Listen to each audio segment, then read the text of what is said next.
पेश है हिंदी ज़बान में अपडेट।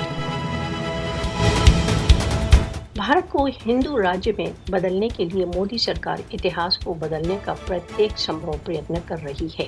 मोदी के सैफरन ब्रिगेड ने अल्पसंख्यकों, विशेष रूप से मुसलमानों के विरुद्ध एक सांस्कृतिक युद्ध छेड़ रखा है। भारतीय जनता पार्टी के नेतृत्व का भारत को सेफ्रोनाइज करने की आरएसएस की कार्यसूची पर बहुत जोर शोर से काम कर रहा है।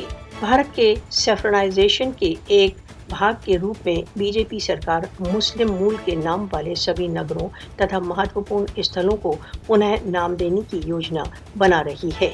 भारत को हिंदूवादी करने के लिए मोदी शासन सभी नगरों तथा अन्य ऐतिहासिक स्थलों के नाम बदल रहा है। भारतीय जनता पार्टी की नाम बदलने की नीति का लक्ष्य भारत से मुस्लिम सभ्यता के चिन्हों को समाप्त करना है।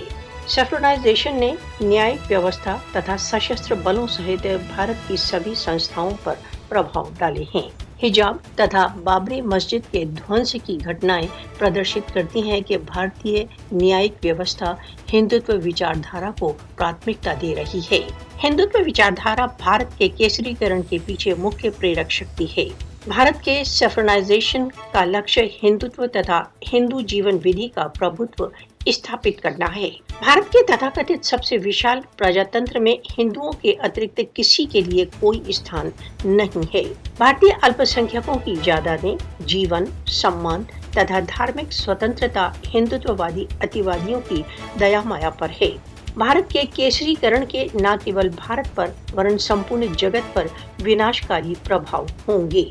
अंतर्राष्ट्रीय समुदाय को भारत को एक फासिस्टवादी तथा सेफ्रोनाइज्ड राज्य बनने से रोकने के लिए जागरूक हो जाना चाहिए।